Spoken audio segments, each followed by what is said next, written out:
Well, good morning. Hi. It's pretty early. We're in Albuquerque. We're still on stay-at-home orders.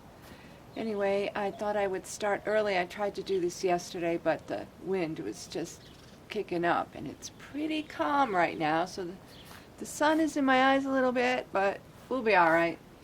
Anyway, I've got the whole canvas covered. As you remember, we were working on the darks and the middle tones, and that's what I've got in here. It looks pretty cool already, but I think you'll see that it's really only just begun. There's some surface work to be done on that, and maybe a little more pushing down and pulling up of the surface down there. So let me just say that the depth of field is kind of important. When you're designing your picture, you want to know how far it's going to be deep. Whether it's abstract or a scenery, how far back does it go? Does it go, 20 miles to the mountains back there? Or does it go 3 feet to the ground? This is more like maybe it goes 2 feet to the ground. Let's imagine that this is a really big succulent, really big. And it's on the ground. Maybe it lifts about that high, like that. And so then on top, as we spoke about before, is another plant that kind of goes over the top of it. So I would say that this painting has a depth of field of about maybe 4 feet. I've kind of made everything a lot bigger than what it might be in reality. But it's not real. It's a painting, so I can do whatever I want. And you can too. It's good to have that freedom. It's kind of hard to take that step, but it's a cool thing to do. So anyway, as I mentioned before, I started off by looking at Dana Smith-Norsey's photographs. I started off looking at her photographs, her macro photography, which is really great. And I have this. The next step that I'm going to do here is to overlay this part. And just so you know, this is the painting, or the photograph. Sorry, it's early. This is the photograph that I'm working with on that. I really liked the color, and I liked the color in contrast with what was underneath. I'm not thrilled with, I personally am thrilled with the bug, but I don't think that my collectors or friends are real happy to have a spider. And I thought, it's okay. I'm okay with spiders, but some people are just not, and I prefer my stuff to be kind of accepted, in the sense that I want to make people feel good. My art is not about pulling out your pain. It's not. It's just not. And so anyway, I've started to put that flower in here, and that's right here, and here's the big long stem. I really liked a lot how the stem has a red stem wrapping around it. So that's going to go here. But here, as we spoke before, is going to be the focal area. So we have the darkness here that's going to kind of balance our focal area. And then I've got the focal area that I'm developing here. So I've added more color. I've added more detail. I painted behind where the bug is going to go because I am going to put a bug. It's not going to be a spider. So I invented one. Let me show you.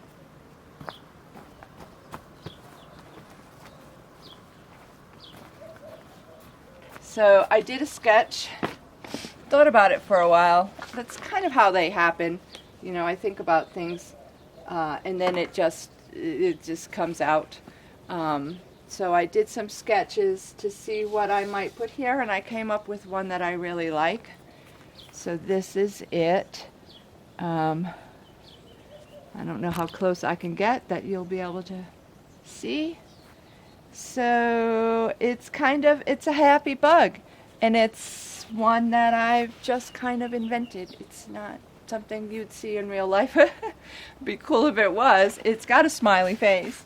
But anyway, the point here is that I've drawn a bug. It's about this big. I've got a space on my painting here.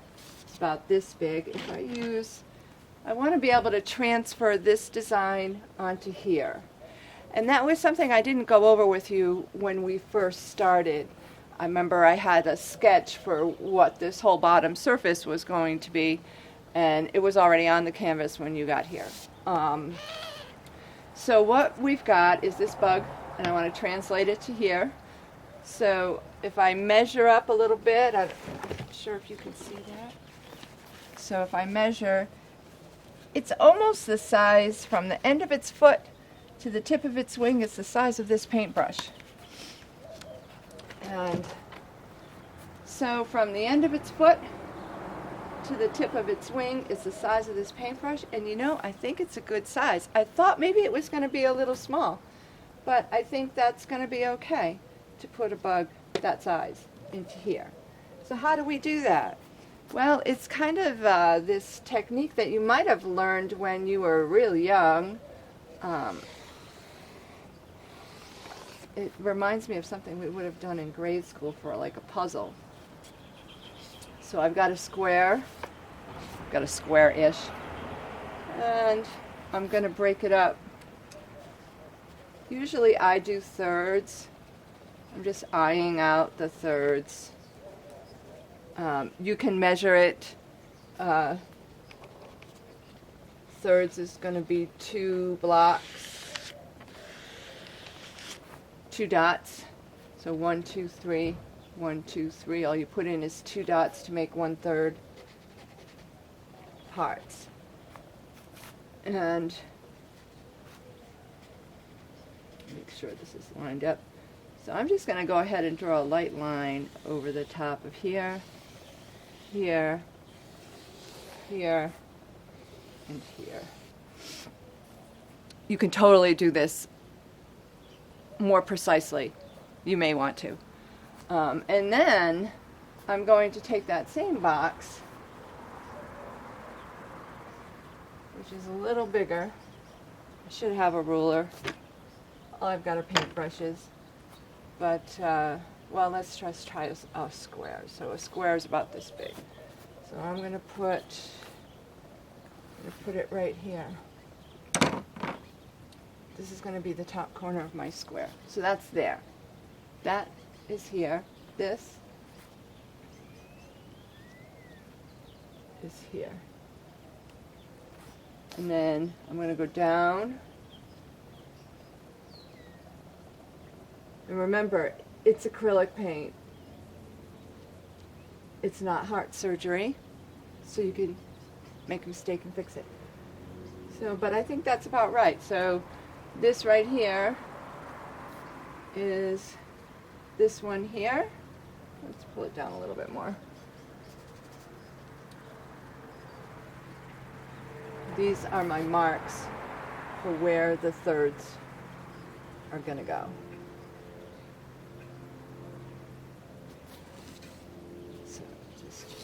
Light here. So the other thing too is this is these are chalk. It's chalk pastel. So I can wipe it off. Here's my spray bottle. My spray bottle. Spray a little bit. Get a rag. Wipe it off. It disappears. Don't put it back on when it's wet. Because if you put it back on, it'll be harder to get off.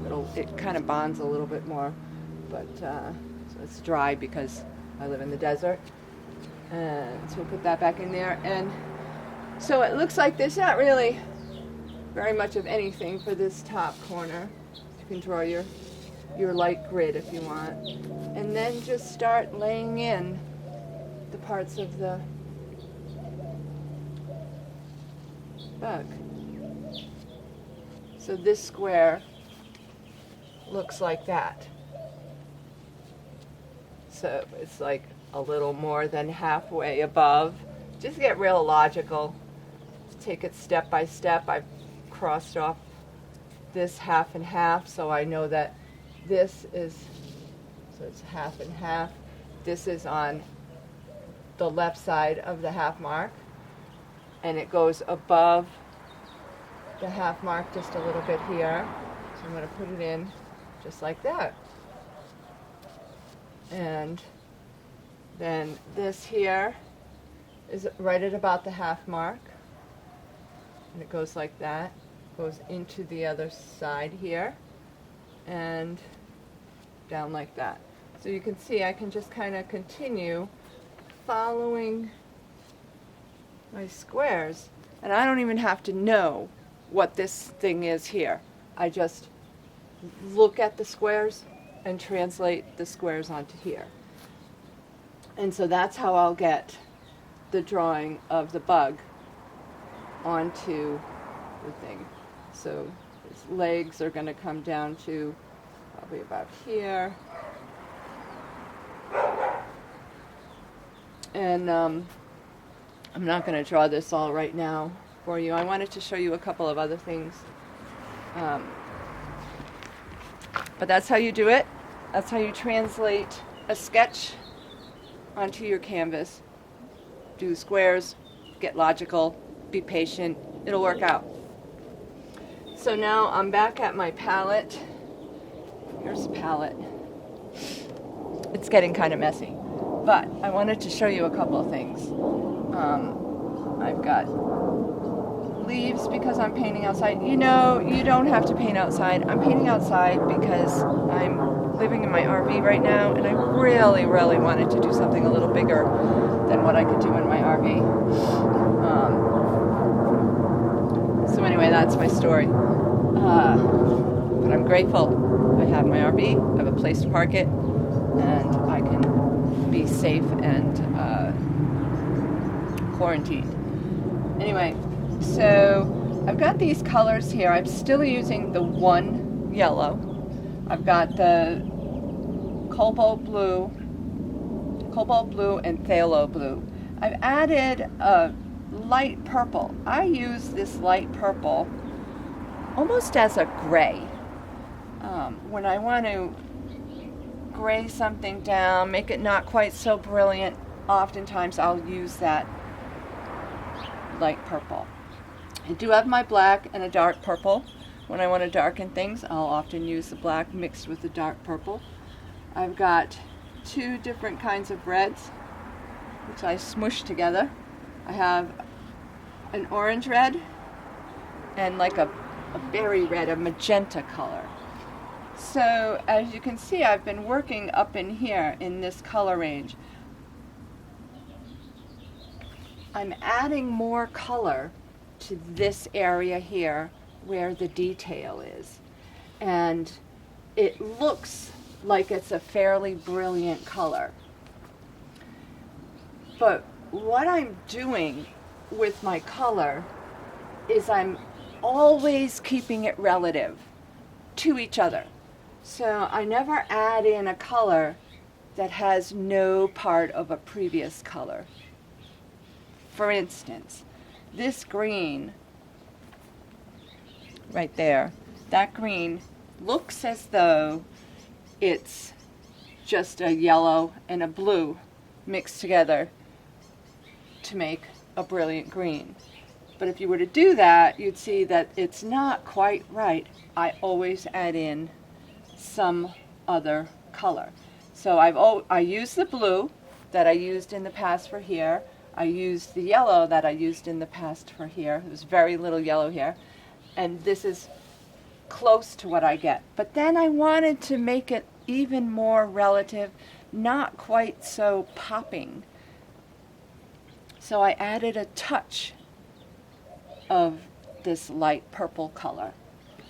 I added a touch of the light purple color to the orange that you've got here. And then when I built up the colors here, certainly I used the light purple color mixed with the magenta color. So that's another thing here is, so I've always got the colors to make my grays, and they're always the same no matter what color I'm using. Whatever, no matter what color the main color is.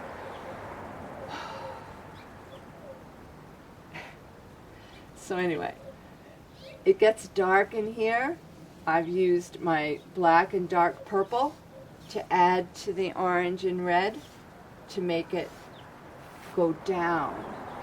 So this is kind of a cylinder, and this is another set of cylinders. They're sets of cylinders. These are the tops of the flowers, and they kind of go back like this. So that's kind of just how you paint it.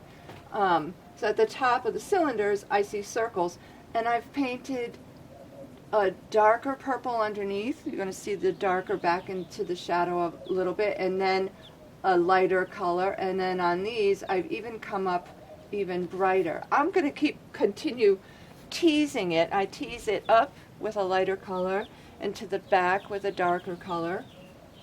This is not always the way that you do it, but this is what I'm doing right now since it's such a close-up painting.